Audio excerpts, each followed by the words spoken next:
కోనసీమ జిల్లా రామచంద్రాపురం మండలం వెల్లగ్రామం అరుంధతి కాలనీలో బిఆర్ అంబేద్కర్ విగ్రహాన్ని గుర్తు తెలియని వ్యక్తులు ధ్వంసం చేశారు. ఈ దుస్సంఘటనపై దళిత సంఘాలు పెద్ద ఎత్తున ఆందోళన చేపట్టాయి.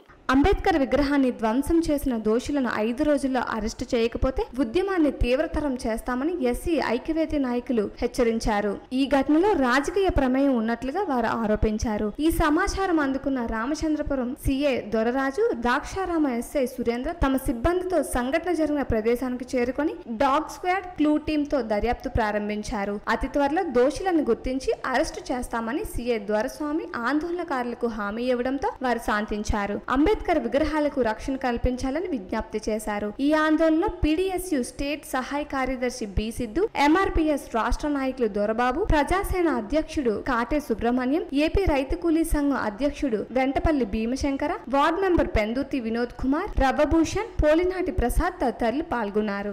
నా పేరు కాటే సుబ్రహ్మణ్యం, ప్రజాసేన అధ్యక్షుడిని. డాక్టర్ బిఆర్ అంబేద్కర్ గారి కోనసీమ జిల్లా వెల్ల గ్రామంలో బిఆర్ అంబేద్కర్ గారి విగ్రహాన్ని కొంతమంది దుండగులు తెల్లవారుజామున ధ్వంసం చేయడం జరిగింది. దాన్ని దృష్టిలో పెట్టుకుని జిల్లా వ్యాప్తంగా ఉండేటువంటి అనేక దళిత సంఘాలు వెల్ల గ్రామం ఇచ్చేయడం జరిగింది.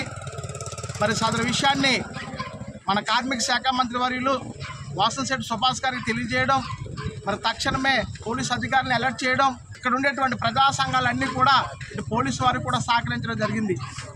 పోలీసు వారు డాగ్ స్క్వాడ్ని, క్లూ టీమ్ని రప్పించి ఆధారాలను సేకరించడం జరిగింది. వారం రోజుల సమయం కావాలి. వారం రోజుల సమయంలో యొక్క కేసును మేము ఛేదిస్తామని మనకు హామీ ఇవ్వడం జరిగింది. గతంలో కూడా ఎర్రపోతవరం అనేటువంటి గ్రామం, కేగంగవరం మండలం, ఆ గ్రామంలో కూడా కొంతమంది దుండగులు అంబేద్కర్ గారి యొక్క విగ్రహానికి చెప్పులు దండ వేయడం జరిగింది. అది తీరా చూస్తే వైఎస్ఆర్ పార్టీకి చెందినటువంటి ఒక గ్రామ సర్పంచ్ పిల్లి రాంబాబు, అలాగే వైఎస్ఆర్ పార్టీ కార్యకర్త అయినటువంటి స్వామినాయుడు ఇద్దరు కలిపి రాష్ట్ర మంత్రివర్యులు సుభాష్ గారికి చెడును తీసుకురావాలని ఆ యొక్క ప్రయత్నాన్ని చేయడం జరిగింది. ఇది ఖచ్చితంగా ఎవరి మీదో చేసినటువంటి చెడు ప్రయత్నానికి దళిత జాతిని, భారత రత్న బాబాసాహెబ్ అంబేద్కర్ గారిని అవమానించడం మేము తీవ్రంగా ఖండిస్తూ ఉన్నాం. ఇది ఇక్కడ కూడా మేము ఒకటే చెప్తున్నాం, పార్టీల ఆధారంగా ఈ యొక్క కుట్రకోణం జరిగిందేమనే అనుమానం కూడా మేము వ్యక్తం చేస్తూ ఉన్నాం. మా నాయకుడు కార్మిక శాఖ మంత్రి వర్యులు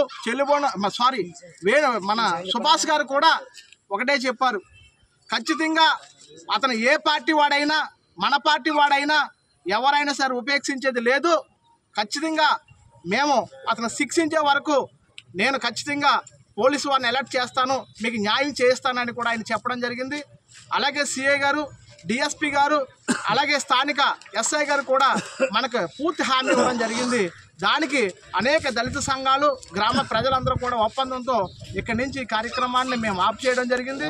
ఈ వారం రోజుల తర్వాత మాకు న్యాయం జరగకపోతే నియోజకవర్గ వ్యాప్తంగా, జిల్లా వ్యాప్తంగా కూడా దళిత సంఘాలను పిలుపునిచ్చి త్వరలో ఒక సమీక్షను పెట్టి కార్యాచరణ ప్రకటిస్తామని తెలియజేస్తూ ఉన్నాం.